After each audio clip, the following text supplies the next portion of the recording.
Hindi short hand की practice dictation 100 शब्द प्रति मिनट गति से डिक्टेशन 5 सेकंड में शुरू होगी।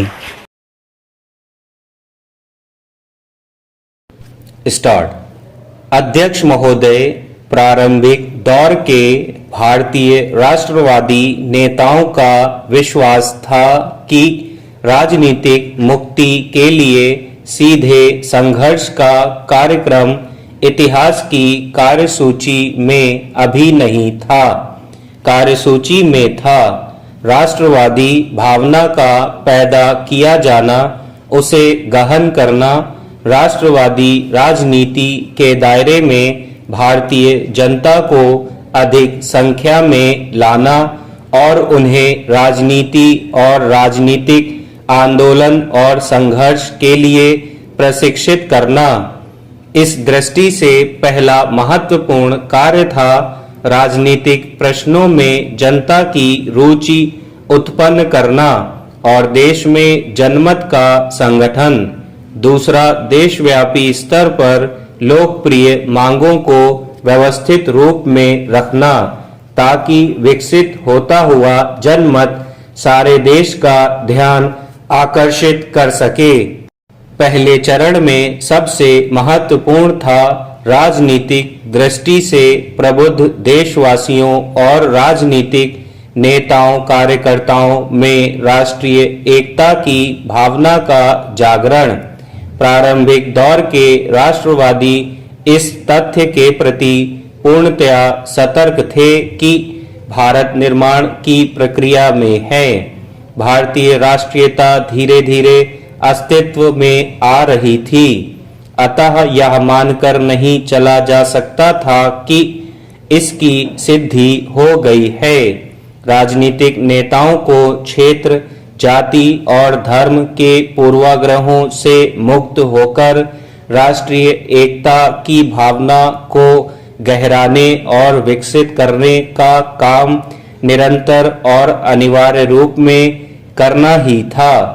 उदाहरण के लिए भारतीय राष्ट्रीय कांग्रेस ने आशा की कि वह देश के विभिन्न भागों के सक्रिय राष्ट्रवादियों के बीच मित्रता के संबंधों को प्रगाढ़ करने की दिशा में एक छोटी सी शुरुआत करेगी।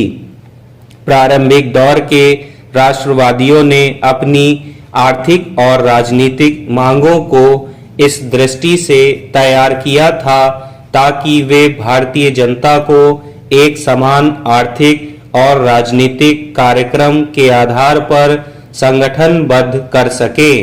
संभवतया प्रारंभिक दौर के राष्ट्रवादियों को सबसे महत्वपूर्ण राजनीतिक काम उनका साम्राज्यवाद का आर्थिक विवेचन था। उन्होंने उस वक्त के आर्थिक शोषण के तीनों रूपों यानी व्यापार, उद्योग और वित्त पर नजर रखी। वे अच्छी तरह समझ गए कि ब्रिटेन के आर्थिक साम्राज्यवाद के पीछे सार दृष्टि भारतीय अर्थव्यवस्था को ब्रितानी अर्थव्यवस्था के अधीन रखना है।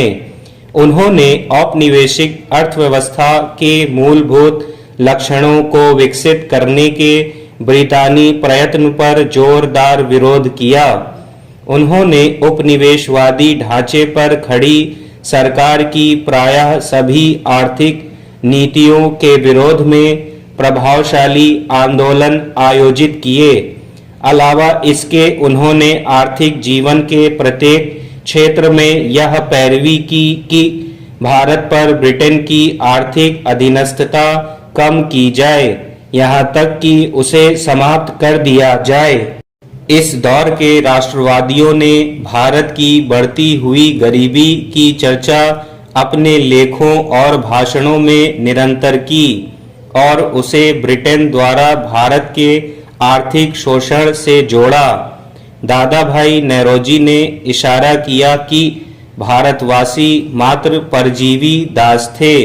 वे अमेरिकी गुलामों से भी बदतर थे क्योंकि उनकी देखरेख उन अमेरिकी मालिकों द्वारा की जाती थी जिनकी वे संपत्ति थे।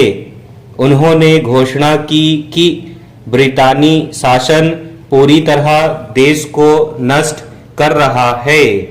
स्टॉप।